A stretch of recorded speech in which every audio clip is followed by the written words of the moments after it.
સુરતના ડિંડોલી વિસ્તારમાં હત્યાની ઘટના બનતા ફરી દારૂના અડ્ડાઓ બંધ કરાવવાની માંગ કરવામાં આવી રહી છે।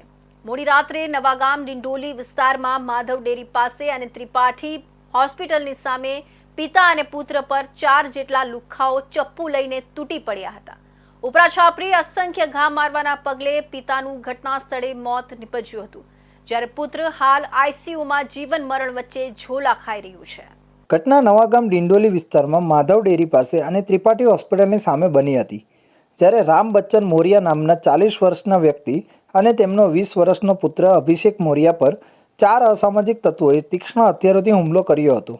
આ હુમલામાં પિતા રામ મોરિયાનું ઘટના સ્થળે જ મોત થયું હતું અને પુત્ર અભિષેક ગંભીર રીતે ઇજાગ્રસ્ત થયો હતો, જેને તાત્કાલિક સિવિલ હોસ્પિટલમાં ખસેડવામાં આવ્યો છે, જ્યાં તેની હાલત ગંભીર હોવાનું જાણવા મળી રહ્યું છે।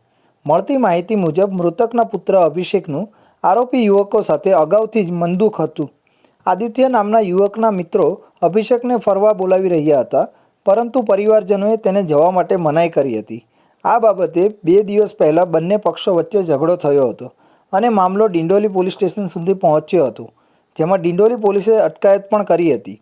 પોલીસે બંને પક્ષોમાં સમાધાન કરાવ્યું હતું, પરંતુ આ જૂની અદાવતને લઈને આરોપીએ પિતા પુત્ર પર તીક્ષ્ણ હથિયારોથી હુમલો કર્યો હતો। મૃતક રામ મોરિયા શાકભાજીના વ્યવસાય સાથે સંકળાયેલા હતા અને સામાન્ય રીતે પરિવાર સાથે જીવન જીવી રહ્યા હતા। હુમલાના પગલે સમગ્ર નવાગામ વિસ્તારમાં ભય અને તણાવનો માહોલ છવાઈ ગયો છે। હાલમાં ડિંડોલી પોલીસે હત્યાનો ગુનો નોંધીને 3 આરોપીની અટકાયત કરી છે।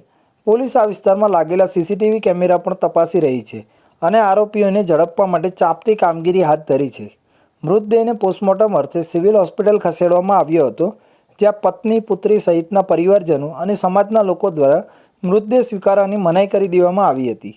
આ સાથે જ પરિવારજનો દ્વારા આસપાસમાં ચાલતા દારૂના અડ્ડાઓને બંધ કરાવવાની માંગ કરી હતી। ખુલ્લેઆમ દારૂના અડ્ડાઓ ચાલી રહ્યા છે, છતાં પણ પોલીસ દ્વારા કોઈ કાર્યવાહી કરવામાં ન આવતી હોવાના આક્ષેપો કર્યા હતા। અસામાજિક તત્વોના આતંકના પગલે સમગ્ર વિસ્તારમાં ભયનો માહોલ છવાઈ ગયો છે। પરિવારજનો અને સમાજ દ્વારા 3 જેટલી માંગ કરવામાં આવી હતી। સમગ્ર વિસ્તારમાં આજે અસામાજિક તત્વો છે અને જે દારૂના અડ્ડાઓ ચાલી રહ્યા છે તેમને તાત્કાલિક બંધ કરવામાં આવે। આ સાથે જ આરોપીઓને પકડી તેમને ફાંસીની સજા આપવામાં આવે, જ્યારે આરોપીઓના પ્રોપર્ટી પર બુલડોઝર ચલાવવામાં આવે। હાલ તો પોલીસ દ્વારા આ મામલે આરોપીઓને પકડી પાડવામાં આવ્યા હોવાનું જણાવવામાં આવ્યું છે અને બાંહેધરી આપવામાં આવી છે।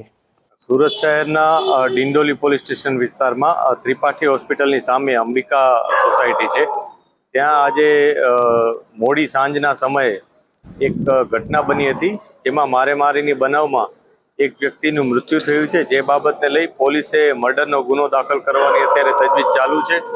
આ ઉપરાંત આ કેસમાં જે આરોપી છે એ 4 આરોપી પૈકી એક કુંદન સુનિલ ચૌધરી અને છોટુ ઉર્ફે રાજા સાહુ, આ બેને ડિટેન કર્યા છે અને વધુ પૂછપરછ ચાલુ છે અત્યારે, અને પૂરતા પુરાવા મળી જવાથી બંનેની ધરપકડ કરવામાં આવશે।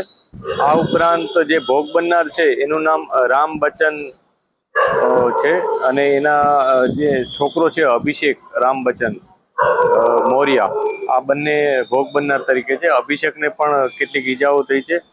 અત્યારે તીક્ષ્ણ હથિયારના ઘા વડે એ લોકોને ઉપર એટેક થયા હોવાની જાણકારી પોલીસને મળી છે। હાલ તો પત્ની, પુત્રી સહિત પરિવાર અને સમાજના લોકો મૃતદેહ સ્વીકારવાનો ઇનકાર કરી ધરણા પર બેસી ગયા છે। આરોપીઓને ઝડપી પાડી કડકમાં કડક સજા કરવામાં આવે, અસામાજિક તત્વોની પ્રોપર્ટી પર બુલડોઝર ચલાવવામાં આવે અને આસપાસ ચાલુ રહેલા તમામ દારૂના અડ્ડાઓને તાત્કાલિક બંધ કરવામાં આવે તેવી માંગ કરવામાં આવી રહી છે।